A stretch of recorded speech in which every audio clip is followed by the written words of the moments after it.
I just ran 1:26:49 at the Dunedin Half Marathon, so let's break it down. So the last time I actually raced a half marathon was in October of 2022 when I ran the Auckland Half Marathon in a time of 1 hour, 39 minutes and 9 seconds. And obviously since then, I've run the half marathon distance multiple times throughout different marathon blocks, but I hadn't actually raced a half marathon for nearly 2 years. The idea heading into the training was always to run a sub 1:30 as obviously a good step towards, I guess, the main goal of running a sub 3 hour marathon. So let's start with the training. So like Christchurch Marathon and New York City Marathon of April this year and November last year, I worked with my coach, Andy Good, and we set out a plan to run the sub 1:30 half marathon in Dunedin. And training basically started in June of this year, obviously, and it was sort of looking at about a 12-week block roughly. So the first week of June, I got through 1 week of training, and then I got COVID. So we basically wrote off those first 2 weeks, and then we were working on a 10-week training block, obviously having to ease my way back into running after getting COVID. So I won't dive too deep into the training specifics, I guess. If you want, you can actually go back and watch some of the previous videos in the lead up to this, where I do cover a lot of the training that we did in the block. But mainly we capped out at about 80 kilometers a week. That was my highest mileage week, which I've written a note here just saying that was 3 kilometers less than what I did for like sort of my largest week in the Christchurch Marathon prep of this year. So I would say that the volumes between Christchurch Marathon prep and this Dunedin Half Marathon prep have actually been relatively similar. The main thing that has been the difference has been the intensity. So slightly lower mileage, but the intensity is ramped up in terms of the paces that we are running, as obviously we're trying to run faster for the half marathon than we are for the marathon. On average, we were sort of floating around 65 to 75 kilometers per week of running in to the build-up of the half marathon. Obviously, one thing I'd like to note is the fact that I much enjoyed this half marathon prep compared to the marathon prep, and I think it's because of the amount of intensity that we were doing each week, rather than just going out and running miles like to get volume. So most weeks we'd look at a workout on a Wednesday, and then you'd have a workout on a Saturday with slightly more intensity but less volume, and that became quite fun. So you on a Saturday, instead of running say like 30 Ks, you would run 20 to 22 with more intensity and like shorter reps, but I found that more enjoyable than I did for marathon training. Andy and I had a call the week of the race, and we obviously went over our race plan and the strategy for it. And what we decided to do was split the race into 7K segments. So pretty early on in the training block, to be honest, before we even started running throughout the training block, I said to him, I think I can run like a 1:27. And so that was sort of the goal that we went for. And as training progressed, I became more confident at those faster paces, and there was multiple workouts that we did throughout the training block that really boosted my confidence, that made me believe that I could actually run something in that 1:27. So the idea was break it into 7K segments. The first 7K run at 4:15 per kilometer, which is sub 1:30 pace, and just hang out with the sub 1:30 pacer. The next 7 kilometers, we were going to pick up the pace slightly and run 4:10s.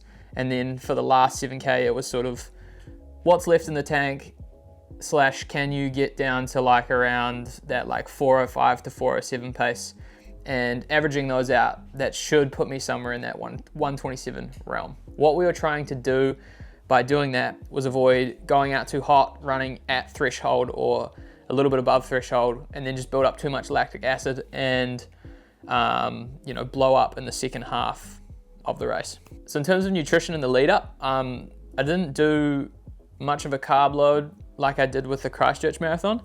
I would say that I definitely increased carbs slightly, but I wasn't going necessarily out of my way to try and, get as many carbs in the days prior that I could. Main reasons here are, you're obviously not running for as long of a time as you would for the marathon. So your glycogen stores, although you want them full, you're not going to fully deplete them by running the marathon distance. You've got about 90 minutes of good running before you completely empty your glycogen stores. So if you wanted to, and most people who are at the more elite level, say that like 65 to 70 minute half marathoners, most of them won't even take any nutrition throughout the race. They might take a gel. But for someone like me who, I'm not running obviously anywhere near as fast as that, I still decided to take a couple gels throughout the race, but was more reliant on just glycogen as fuel, as I knew that I wasn't going to fully deplete that, if that makes any sense. Along with that, you've also got, your tapering, so you've got reduced training volume, so you're doing less running and you're also doing, less gym work, and you're not tapping into those glycogen stores as much as you would if you were in peak week of marathon training.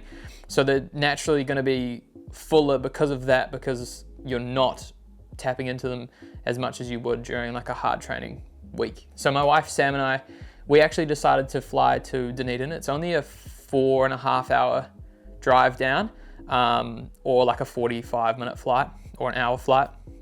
So we decided to fly. We were able to find some cheap flights on the Saturday afternoon at about 12, when the race was on a Sunday. So we decided to do that, which was really nice because we didn't have to sit in the car for however long and get my legs get stiff and whatnot. So we got to our hotel at about 2. We went to the supermarket, picked up some essentials. So we got some crumpets for race morning, and some peanut butter and some other bits and pieces, just things that we were going to need throughout the couple days that we were there. And then it was basically stay off the feet for the rest of the night. Usually when we go away and run a race, we'll just order Uber Eats. Saves us having to go out, so I ordered Uber Eats that night. Got some salmon sushi and a chicken teriyaki, like donburi bowl sort of thing, which is like something that I usually have on a night before a race. So stayed off the legs.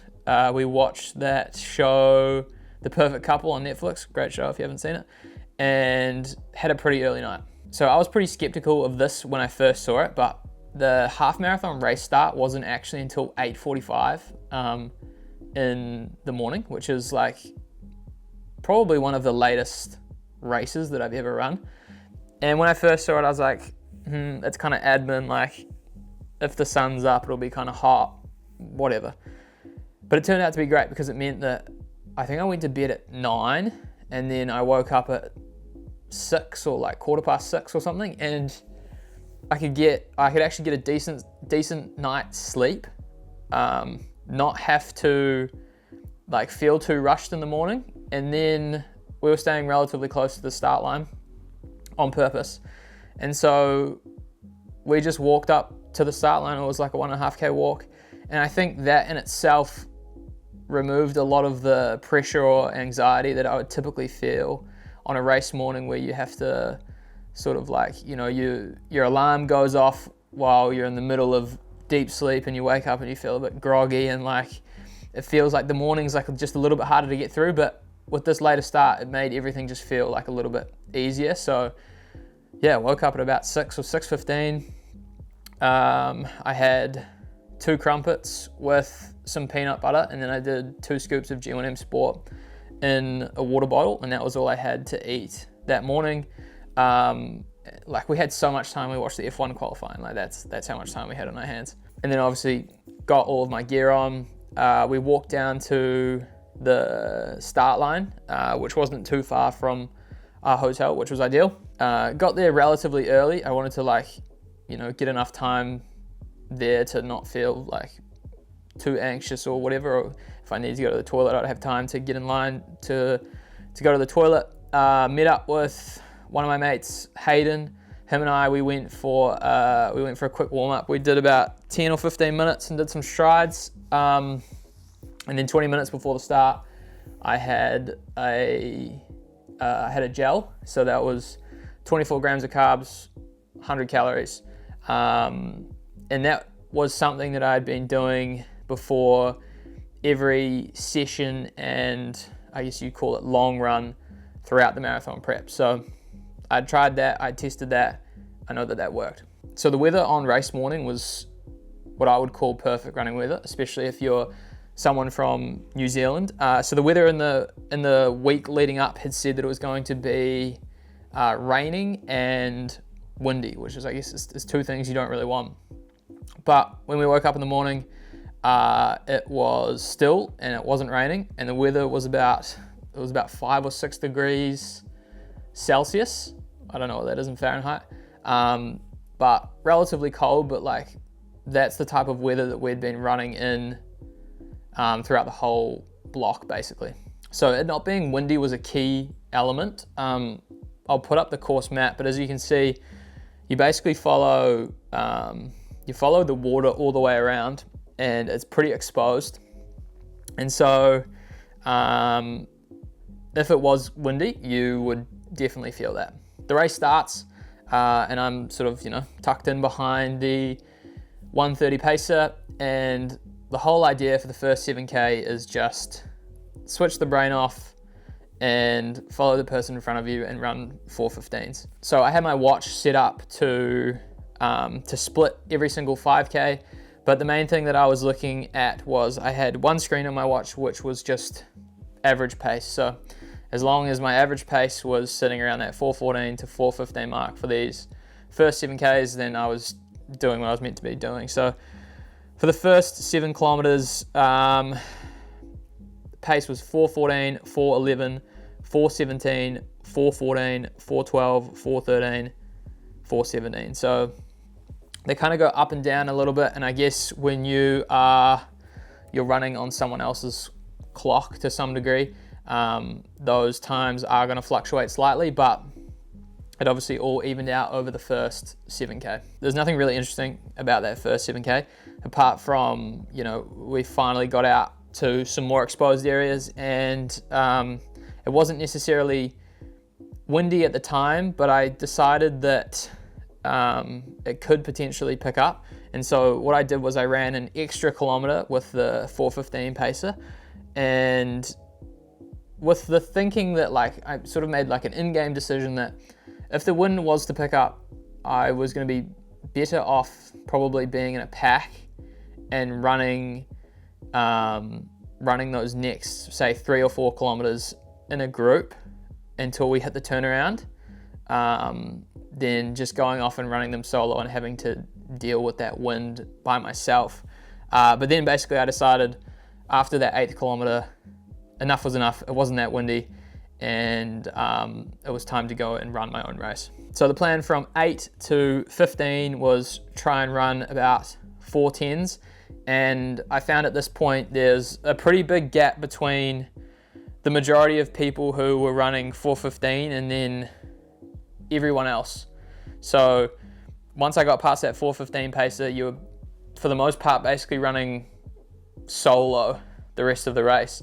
You would either run past people, or I don't think anyone actually passed me, but for the most part you're either passing people or people are passing you. There's not really big groups of people that you can run with. So from 8 to 15, try and run 4:10s. The splits were 4:11, 4:14, 4:11, 4:07, 4:11, 4:08, 4:06, 4:09, 4:05. So it was at sort of about 12 or 13 where I realized that I was still feeling really good.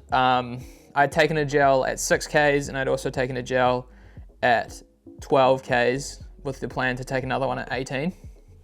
And my legs were feeling fresh, and I just felt like running fast.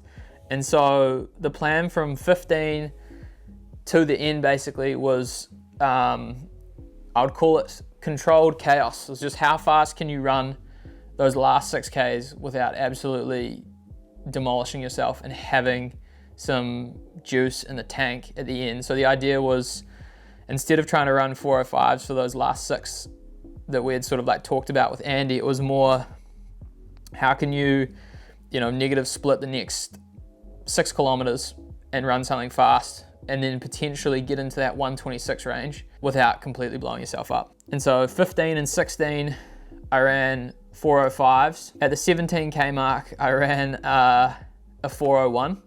And then it was at this point that I really decided to drop the hammer. And it was, I would say it was all within my running ability, the next like 4 kilometers. So I ran 4:01, 3:58, 3:52, got pretty keen between 19 and 20 and ran a 3:44. 21K was 3:48, and then I ran the last 0.16 at 3:16 average. And there was at no point during that period towards the end where I felt completely gassed. I just had it in my legs to continue running at that pace. I don't necessarily know how to explain it, but it's like, that when you hit sort of that like 18 or 19K mark, you've only got 2 or 3K to go, and that's probably 8 to 11 or 12 minutes of running, and you can kind of do anything for 7 to 12 minutes if you really push yourself. So we crossed the finish line 126:49, which I was super stoked with. Like, it sort of got to that 15 or 16K mark, and I was like, okay, if I really run the last 5 or 6K well, I reckon I can drop down into that 126 region. And without running the 20th and 21st K at 3:48 and 3:44, I definitely would not have done that. I think one of the coolest things about this race as a whole is I ran a PB for every distance from the 1 mile all the way to the half marathon. And not only did I do that, but I also did that at the very back end of the race. So I ran a 1 mile in 6:01, 3:44 per K, a 2 mile in 12:10, a 5K in 19:16, where the week before I ran a 5K time trial and ran 19:33. I ran a sub 40-minute 10K, 39:48, 15K, 1 hour and 46 seconds, 10 mile, 1 hour, 5 minutes, 24 seconds, a 20K, and then obviously the half marathon, 126:35 on Strava, but 126:49 officially. And so obviously I think that's really cool, because I ran all of those distances at the back end of a half marathon, but it also means that maybe I'm not pushing myself enough throughout training necessarily, or that there's a lot of untapped potential going on that I haven't really gotten into yet. So that, coming away with obviously the sub 120, the sub 130 half marathon, creeping into the 126s for that, and then running all of those PBs across all of those distances. I was pretty stoked with that. So yeah, that's the Dunedin Half Marathon breakdown. This was obviously, it was a key race in the lead up to my next marathon, which we're still in the process of figuring out what that's going to be. The unfortunate thing is there's nothing really, I would say, that fast or that runnable or quick within sort of the next 5 or 6 months. We sort of will be waiting until April of next year. And so the key now is we're going to increase the intensity of training, but we're going to slowly increase volume. So when time comes that I do get ready for a marathon block, or I am ready to get into a marathon block, then the foundation for that is there, and I will basically be in the best position possible to try and run this sub 3 hour marathon. And I'm sure things will pop up during that time that I'll jump into every now and again, it leaves me open to like jumping into sessions with friends or being able to run like shorter races, or, you know, trying to go for a 5K or a 10K PB or something like that. So although it's like not the most exciting in terms of training, I'm excited in the fact that I've been able to, you know, go ahead and do this, and I'm excited for the future and what's next in my running journey, I guess. So thank you for watching. By the time you see this, I will probably be in Vanuatu. The weather there is lows of 20, highs of about 30 or 33. So I'll be getting some heat training in. But thank you guys very much for watching. Thank you for all the support on the videos, all the comments, all the DMs, all the Strava kudos. It doesn't go unnoticed, and I really appreciate it. So yeah, I just hope to keep delivering high value, quality content for you guys week on week. So thank you, and I'll see you in the next one.